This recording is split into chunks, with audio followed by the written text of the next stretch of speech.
चला मित्रांनो, तर आपला जी गणसंकुल कार्यशाळा आहे तर इकडेच मी आलो होतो. आता मग एंट्री मारली ना तर समोरच आपले योगेश हरमलकर दादा बसले होते. तर थोडी त्यांच्याशीच आपण संवाद साधूया. नमस्कार दादा, काय बोलणार? नमस्कार. आमच्या गणसंकुलमध्ये आपलं स्वागत आहे. धन्यवाद दादा, धन्यवाद. आमदार विठ्ठल चव्हाण स्मृती प्रतिष्ठान हे आमची एक ह्या परळ लालबागमधली एक जुनी संस्था आहे. कार्यसम्राट आमदार विठ्ठल चव्हाण यांनी त्यांच्या हयातीमध्ये अनेक बेरोजगारांना कामाला लावलेलं आहे. हे सर्वांना माहीतच असेल. बरोबर. हजारो लोक त्यांनी नोकरीला लावलेली आहेत. विभागामधील संघर्ष असेल, मराठी माणसासाठी न्याय हक्कासाठी लढणारे आमचे लढवई आमदार भाई, ज्यांना आम्ही प्रेमाने भाई म्हणतो, त्यांच्या नावाने स्मृतिप्रित्यर्थ हे आमदार विठ्ठल चव्हाण स्मृती प्रतिष्ठान गेली 25 वर्षापासून कार्यरत आहे. आमच्या प्रतिष्ठानच्या माध्यमातून आम्ही वर्षभरामध्ये अनेक कार्यक्रम आयोजित करतो. मग वनवासी क्षेत्रातील मुलांसाठी साहित्य, शालेय साहित्याचं वाटप असेल, वनवासी क्षेत्रातील मुलांना आम्ही इकडनं दरवर्षी शालेय शिक्षणाचं साहित्य, धान्य वगैरे घेऊन जातो. मेडिकल कॅम्प्स आम्ही अरेंज करतो गेली 25 वर्ष. वुमन्स एम्पॉवरमेंटमध्ये आम्ही अनेक कार्यक्रम घेत आलो आहोत. शिरोडकर शाळेमधील गरजू विद्यार्थ्यांना आम्ही दत्तक घेतलेलं आहे यावर्षी.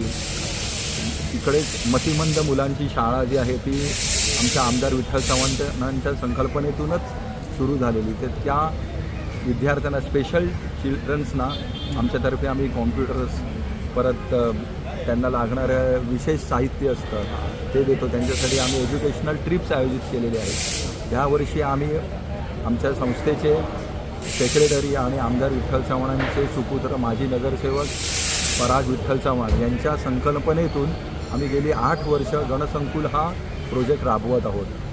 हा प्रोजेक्ट राबवण्याचा उद्देश हाच होता की परागने भाईंचं जी परंपरा आहे, समाजसेवेची, ती चालू ठेवलेलीच आहे. म्हणून परागने आमचा विभाग जो आहे गिरणगाव मंडळ परळ लालबाग हा गणेशोत्सवासाठी प्रसिद्ध आहे.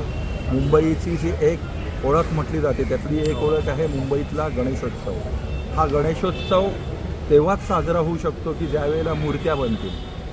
आज परळ लालबागमध्ये सगळीकडे रिडेव्हलपमेंट आणि याच्यामुळे सगळीकडे टॉवर्स उभारले गेले होते. जे जुन्या ज्या जागा होत्या त्या आता उपलब्ध नाही आहेत. बरोबर. अनेक मूर्तिकारांनी परागशी संपर्क करून ही व्यथा त्यांची मांडली होती.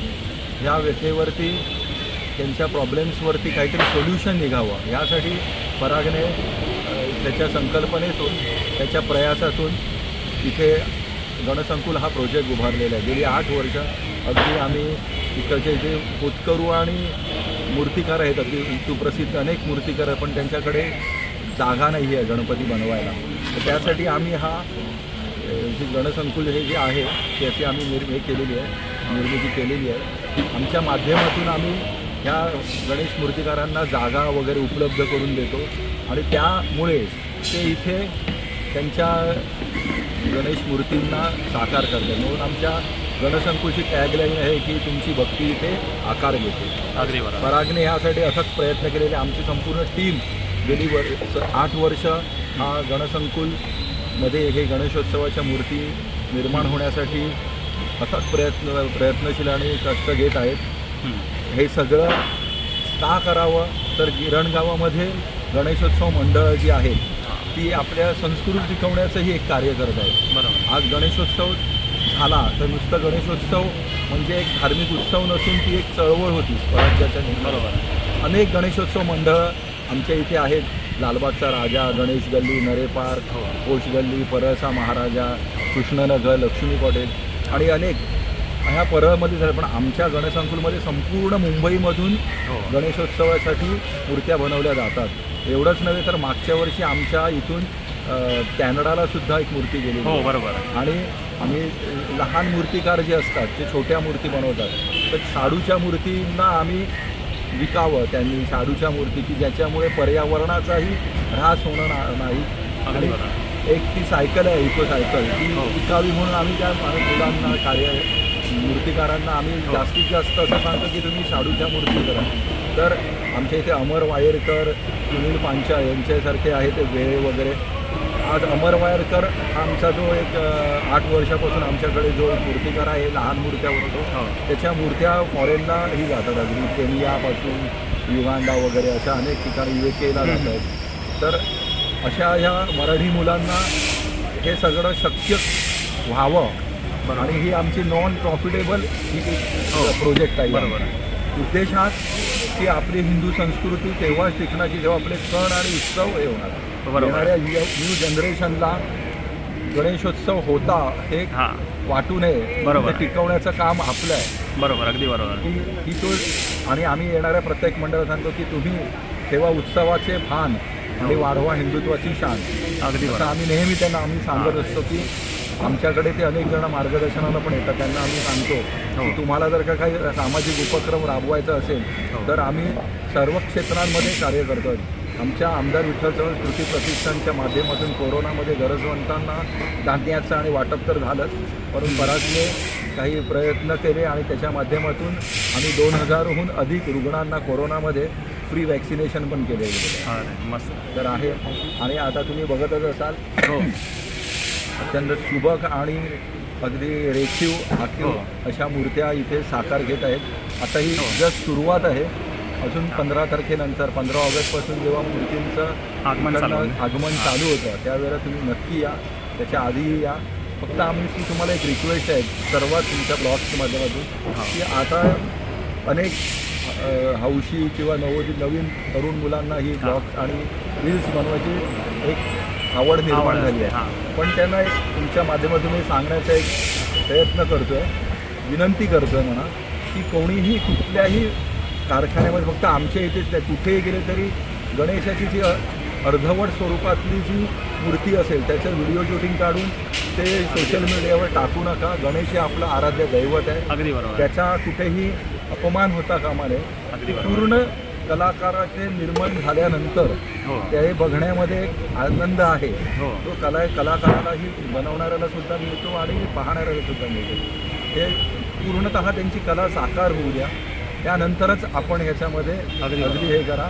आणि तुम्हाला सुद्धा कोणालाही तुमच्या याच्यातली कोणाला जर सामाजिक क्षेत्रामध्ये काहीही कार्य करायचं असेल, टाटा हॉस्पिटलच्या पेशंट्सना, केमच्या पेशंट्सना सुद्धा आम्ही दरवर्षी फळांचं धान्यांचं वाटप चालू असतं आमचं. आणि तुमच्याकडे सुद्धा जर का कोणाकडे चांगले उपक्रम असतील हो. तर आम्ही तुम्हाला वेलकम करत आहोत. नवीन तरुण पिढीला आम्ही सांगत आहोत की या आमच्याकडेच या असं नाही की तिथे आपल्या एक सामाजिक ऋण समजून प्रत्येकाने जर का हे थोडंसं केलं तर आपल्याला सर्व जबाबदारी सरकारवर टाकायची गरज नसते आणि टाकूही नाही.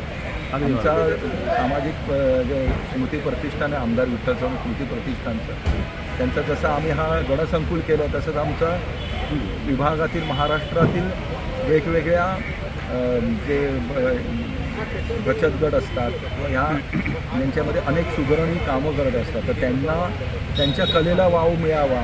बरेच हस्तकला बनवणारे असतात, अनेक स्मॉल स्केल इंडस्ट्रीमध्ये कामं करणारे, तर त्यांच्यासाठी आम्ही एक जानेवारीमध्ये फूड फेस्टिवलसुद्धा आयोजित केलेलं आहे. हो, बरोबर. तर असे अनेक उपक्रम आम्ही करतो आहोत. गणसंकुल हा त्यातला एक आमचा महत्त्वाचा उपक्रम आहे. आमदार विठ्ठल चव्हाण स्मृती प्रतिष्ठानचे सेक्रेटरी पराग चव्हाण यांच्या संकल्पनेतून हा प्रोजेक्ट झालेला आहे.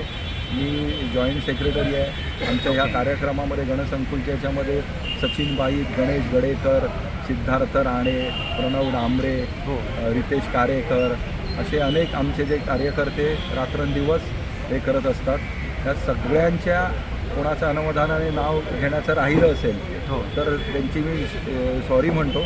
म्हणजे असंख्य आमचे सर्व कार्यकर्ते दिवस रात्र गेली 2-3 महिने हा उभारण्यासाठी कष्ट घेत आहेत.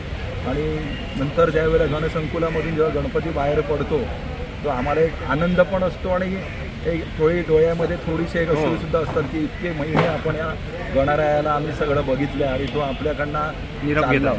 तर पण तो गेल्यानंतर जेव्हा कारखाना जेव्हा होतो तेव्हा आम्हाला परत पुढच्या वर्षीची सुद्धा आम्हाला करायचंच आहे. आणि येणार गणपती बाप्पा पुढच्या वर्षी लवकर या हे आम्ही त्यांना त्याच दिवशी सांगत असतो. नाही अगदी धन्यवाद. मस्त मस्त खूप म्हणजे योगेश दादाला पण भेटून खूप आनंद झाला.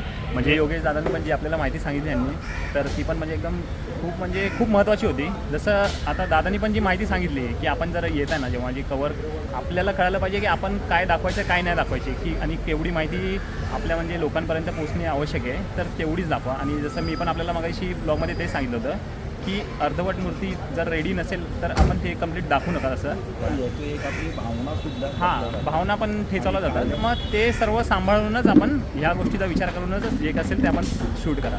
ठीक आहे दादा मग धन्यवाद. आपल्याशी 6 जर ऑगस्टला तुम्ही नक्की या. हो तुम्हाला मी निमंत्रण देतोय. धन्यवाद दादा. नक्की म्हणजे नक्की येईल मी.